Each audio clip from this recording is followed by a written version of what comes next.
Hello guys, तो आज हम लोग बात करेंगे एसएससी सीपीयू के मेडिकल के बारे में। लास्ट स्टेज है ये, जैसा कि आप सबको पता है।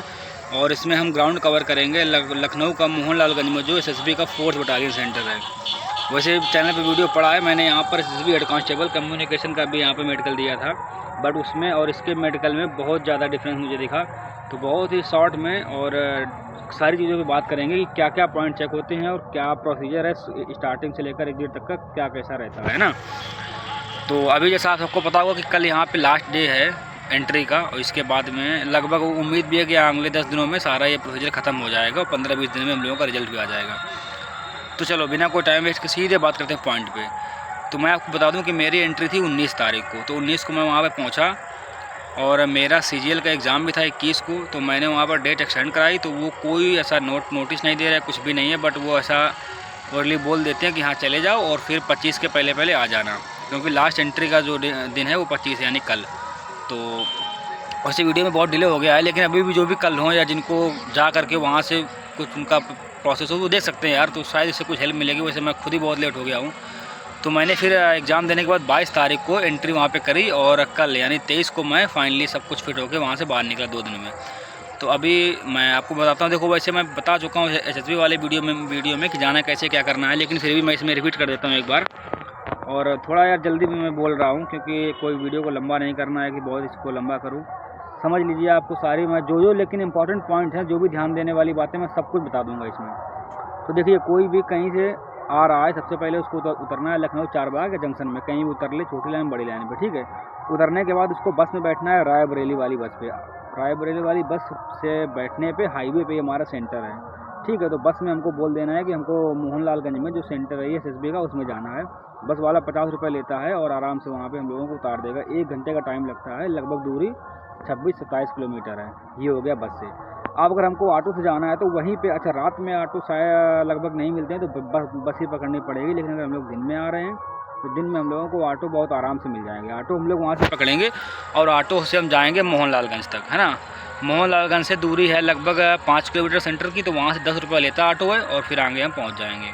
कुछ भी कर लें ऑटो से, लेकिन ऑटो डायरेक्ट नहीं जाएगा वहाँ सेंटर तक, ऑटो जाएगा मोहनलालगंज तक। तो आप लगभग समझ गए होंगे कि क्या कैसे करना, जाने का हो गया। अब बात करते हैं हम लोग जब एंट्री करेंगे। एंट्री 7 बजे लिखा है, तो कोई जल्दबाजी नहीं कि हम लोग 7 पे ही जाएँ। सबसे बड़ी बात यह है 7 से 8 भी हो सकता है, 9 भी हो सकता है, यहाँ तक कि 10 तक भी हमारी एंट्री होगी। बट हाँ, आगे हमारा प्रोसेस डिले हो जाएगा, वो अलग की बात है, लेकिन हम लोग एंट्री हो जाएगी। हम लोग जैसे ही एंट्री करेंगे, एंट्री अब देखो यार, ये तो कुछ बेसिक चीज़ें हैं कि हमको क्या क्या लेके जाना है। पेन हुआ, ये हुआ, पानी हुआ, खाने का हुआ, ये सब मैं नहीं बताऊँगा इसमें। जो कि ज़रूरी बातें वो मैं बता रहा हूँ, ठीक है। तो वही ध्यान दो। बाकी तो यार बेसिक चीज़ें हैं कि हम जा रहे हैं तो वहाँ अंदर हमको मिलता है, बट वो टाइम कब दें, क्या खाने को रहेगा, अपना लेके जाना है, वो सब हो गया।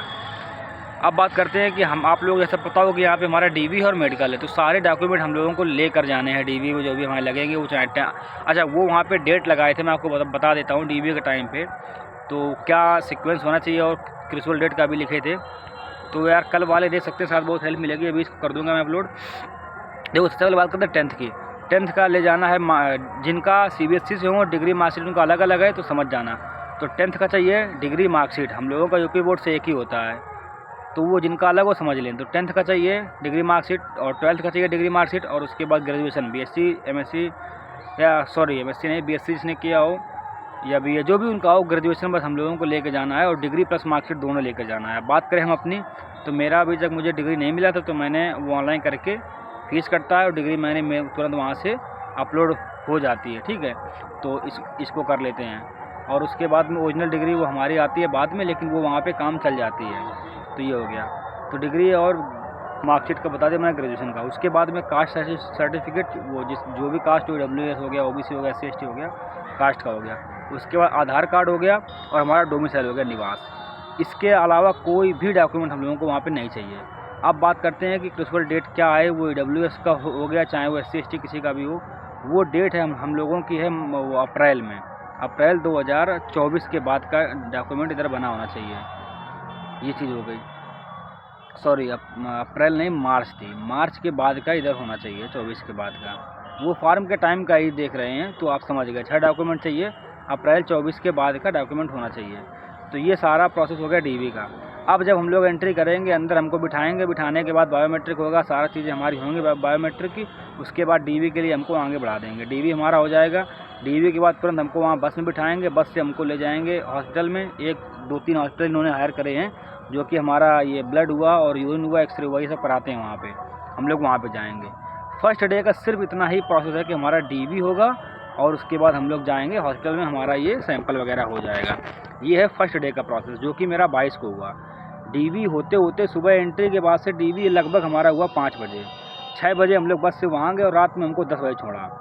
अब ये डिपेंड करता है कंडीशन पे, कोई फ्री हो जाता है 8 बजे, कोई 7 बजे, लेकिन इतना टाइम लगना ही है शाम को 7 से 8 बजे तक का। फर्स्ट डे का सिर्फ इतना ही प्रोसेस है। ये हो गया। गर्ल्स का थोड़ा जल्दी कर रहे हैं, उनको टाइम बहुत वेस्ट नहीं कर रहे हैं। कई गर्ल्स का फर्स्ट डे ही लगभग मेडिकल भी हो चुका था उनका DME। ये जिसको पॉइंट मिला उसका RME नेक्स्ट डे किया था, बट गर्ल्स का सैंपल के बाद मेडिकल भी स्टार्ट कर रहे हैं फर्स्ट डे। ये हो गया। अब हम लोग बाहर हो गए। फिर उसके बाद जब नेक्स्ट डे हम लोग आए दूसरे दिन, तो हम लोगों का डायरेक्ट DME स्टार्ट होता है। तो इसी वीडियो में यार DME का ही मुझे मेन बनाना था कि DME यार काफ़ी टफ हो रहा है यहाँ पे, उसी को मैं एक्सप्लेन करूँगा। और बाकी DB वगैरह तो आसान है, उसमें हम क्या करेंगे, सारे डॉक्यूमेंट लो जाओ, हमारे क्लियर हो जाएंगे, कोई दिक्कत का सीन नहीं है। उसके बाद में ये हो गया। और सैंपल में भी सैंपल, अच्छा देखो ये बात है कि हम लोग अभी तक क्या है कि सैंपल मतलब जो हमारी रिपोर्ट्स आती थी, मोस्टली मैं देखा था कि रिपोर्ट्स में कैंडिडेट को इतनी प्रॉब्लम नहीं आती थी, कोई पॉइंट नहीं मिलता था। बट यहाँ पे रिपोर्ट्स में भी 20-30% कैंडिडेट को पॉइंट्स बने हैं। ये हो गया। खासकर वो एक्सरे वालों में, किसी का हीमोग्लोबिन भी, बहुत लोगों का हीमोग्लोबिन का पॉइंट बना है।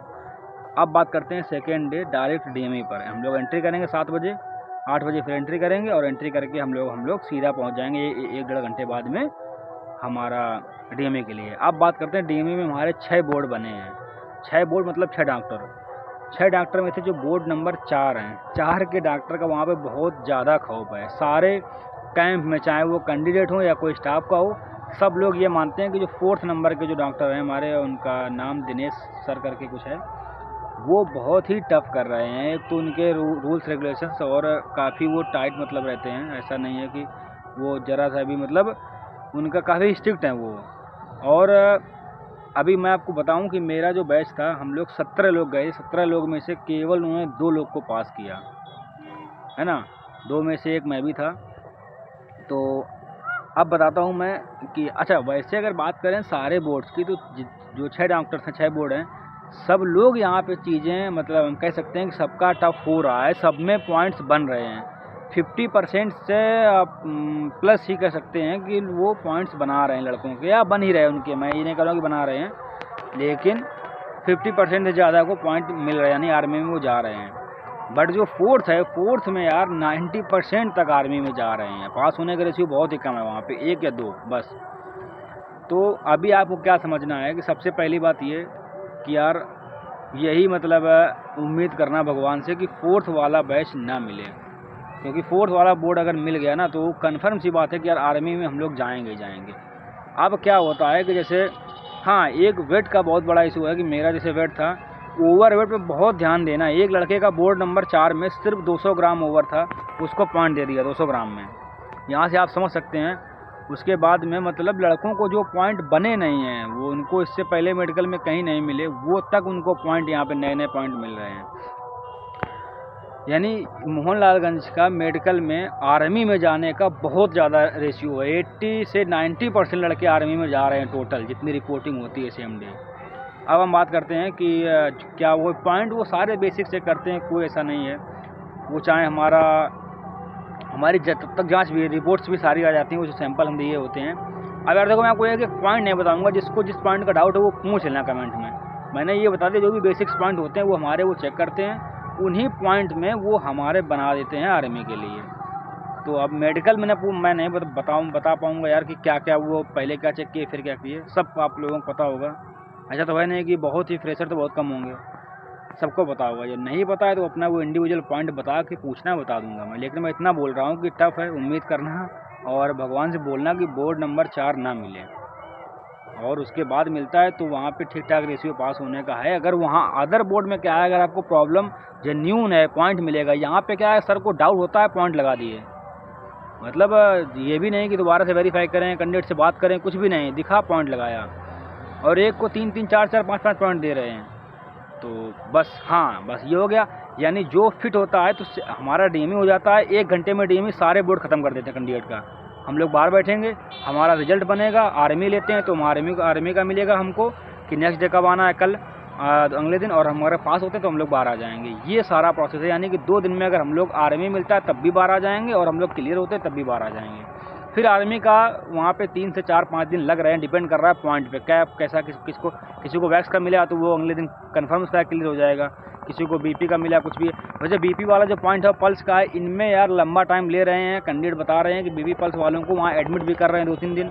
बाकी यार देखो, ये सब मैं अब अंदर की बातें जितनी बताऊँगा वीडियो इतना लंबा होगा। आप लोग इतना समझ लो कि फर्स्ट डे मैं वीडियो का लास्ट में समरी बता देता हूँ। फर्स्ट डे का प्रोसेस है शाम तक का कि आपका डीवी होगा। शाम के बाद में प्रोसेस है कि आप लोग जाएंगे सैंपल के हॉस्पिटल में। फिर आप लोग बाहर हो जाएंगे। बाहर आपको रहने खाने की सब कुछ व्यवस्था है। 100 रुपये में रहेंगे, 150 में रहेंगे। बढ़िया वजह 100 रुपये मस्त रहिए आप। लड़के बहुत ज़्यादा नहीं है, आराम से खाना खाइए। बाहर ढाबा है, सब कुछ है, रहने खाने का बढ़िया व्यवस्था है। फिर आप नेक्स्ट डे आएंगे। नेक्स्ट डे आपका डायरेक्ट एंट्री करते ही डीएमई शुरू हो जाएगा। डीएमई के बाद अब बढ़िया वहाँ आप वेट करिए। दोपहर में वहाँ भी खाने को मिलता है 75 रुपये में, पूरा फुल पेट खाना मिलता है। और आप लोग फिर डीएमई के बाद वेट करिए, आपका रिजल्ट मिल जाएगा, आप बाहर आ जाएंगे। रीमेडिकल मिलता है, रीमेडिकल भी वहीं पे हो रहा है। 4 बोर्ड रीमेडिकल के बने हैं, 1 2 3 4, और यहाँ पे 6 बोर्ड बने हैं डीएमई के लिए। समझ गए आप? जल्दी बोलता हूँ यार तो ध्यान सुनना, क्योंकि देखो ऐसा तो नहीं कोई मूवी चल रही कुछ भी है। अगर आपको अपने मतलब इससे पॉइंट की आपके ज़रूरत की बात, जो आपके लिए काम की बात है वो अगर निकालनी है तो सुनना, कोशिश करना सुनना और उसको समझ लेना, है ना। बस यही है। 2 दिन का प्रोसेस है। स्टार्टिंग में 4 दिन का था, बिल्कुल डरना नहीं है। 2 दिन का प्रोसेस है। अब वो स्पीड में काम कर रहे हैं। 2 दिन का प्रोसेस है। अगर आप फिट होते हैं 2 दिन में बाहर आ जाएंगे। रीमेडिकल 2 दिन में बाहर आ जाएंगे। बहुत से मेरे साथ लड़के थे जिन्होंने रीमेडिकल नहीं लिया और वो 2 दिन में ही बाहर आ गए, जिनके नंबर कम थे, बॉर्डर पे थे, ऐसा कुछ सीन था। तो सारी वीडियो फिर भी देखो यार, 12 घंटे की वीडियो हो गई, जबकि मैं सोच रहा था कि 5-6 मिनट में बता दूंगा सब। चलो, आई होप आप लोगों को समझ में आएगा। किसी का कुछ पॉइंट बचता है जिसको उस पॉइंट से का समझ में आ रहा हो, फिर भी भाई बोल रहा हूँ लास्ट बार, जिसके नंबर अच्छे हैं, कोई भी भाई बारीक से बारीक पॉइंट है बता देना, मैं उसको समझा दूंगा। कोई भी मतलब वहाँ पे जरा सा भी अगर आपको दिक्कत है, पकड़ के कन्फर्म सा आपको आर्मी में डालेंगे। बिल्कुल मतलब बहुत ही सख्त बोर्ड है इस पे। और मतलब स्पेशली बात करें बोर्ड नंबर 4 की, इग्नोर नहीं कर सकते हो। अच्छे नंबर हैं तो बिल्कुल बता देना भाई, हेल्प कर दूंगा पूरा। अभी भी दिन है, कल भी लड़के एंट्री करेंगे। और बस चलो, बेस्ट ऑफ लक आप सब लोगों के लिए, और बढ़िया से दो जा करके सब कुछ सही है जो। लेकिन हाँ, अपने पॉइंट को इग्नोर मत करना कि हाँ काम चल जाएगा। जो भी पॉइंट है, जेन्युइन पॉइंट है, बताना।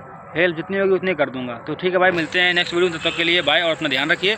बेस्ट ऑफ लक मेडिकल के लिए।